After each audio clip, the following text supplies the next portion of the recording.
Le message du jour vous est présenté par notre frère Marc.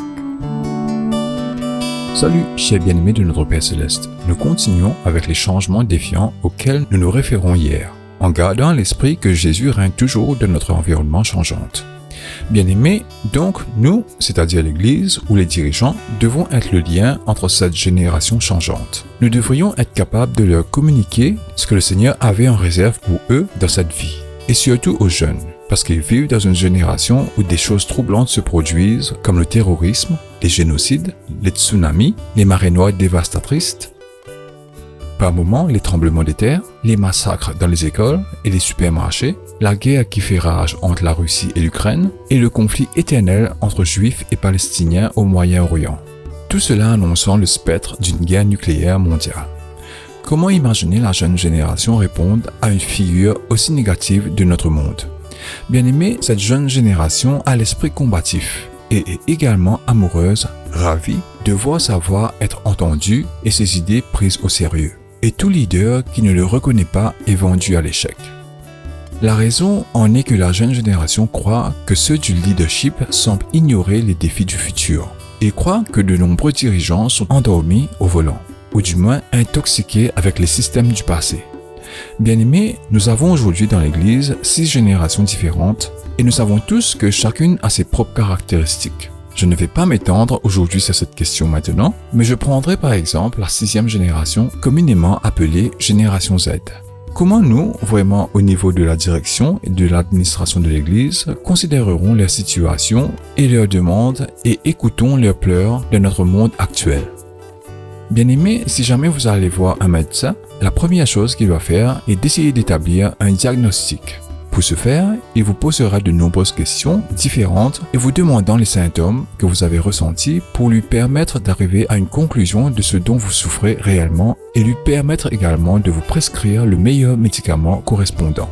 Maintenant, la question est la suivante. Si le médecin suit ce processus pour déterminer la maladie et vous apporter le bon médicament, pourquoi nos dirigeants, tant dans l'Église que dans les autorités gouvernementales, ne pourraient-ils pas détecter les maux de notre jeune génération? Bien-aimés, je vous en prie, ne soyons pas ou ne vivons pas comme des hypocrites. Chaque parent vous dira qu'il veut le meilleur pour ses enfants. Oh oui, c'est un souhait légitime. Mais quelle est la prochaine étape? Par exemple, après que votre enfant a fait une merveilleuse performance à l'école, allant du primaire au niveau universitaire, il est simplement jeté sur le marché du travail. Tous les membres de la famille se réjouissent de son succès et le félicitent pour cela. C'est bon. Mais quand il s'agit de laisser sa génération avancer avec ses idées, il y a de nombreux obstacles que nous mettons sur leur chemin, prétendant qu'ils ne sont pas prêts pour d'autres responsabilités ou processus de prise de décision. Bref, on décide pour eux sans connaître leurs envies, leurs besoins et leurs aspirations. Maintenant, je veux que vous fassiez quelques devoirs. Je vous en prie, prenez-le au sérieux et essayez de faire des recherches. Je ne vais pas vous nourrir à la cuillère à ce sujet, je compte sur vous. N'oubliez pas que nous avons décidé de passer à la pratique cette année. Vous et nos dirigeants et administrateurs de l'Église devrez répondre aux questions suivantes. Premièrement, quel âge avait Jésus lorsqu'il a commencé son ministère et qu'a-t-il fait avant cela? Deuxièmement, quel âge avaient Pierre, Jean, Jacques et les autres disciples lorsqu'ils ont rejoint l'équipe de Jésus? Troisièmement, quel âge avaient-ils lorsqu'ils ont jeté dans l'arène de l'évangélisation ou le marché du travail? Quatrièmement, quel âge avait Paul et qu'en est-il de ses origines religieuses? Ont-ils été comptés? Cinquièmement, maintenant pour les assistants de Paul comme Timothée, Luc, Tite, Philémon, Onésime, Priscille et Aquila et tant d'autres, quel âge avaient-ils lorsqu'ils ont commencé leur ministère?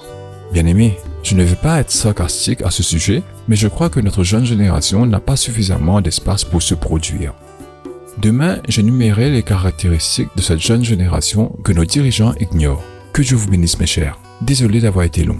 Profitez de votre journée en lui. Au revoir. Si toi aussi tu crois que la parole de Dieu est une bénédiction, partage-la et sois une source de bénédiction pour les autres toi aussi.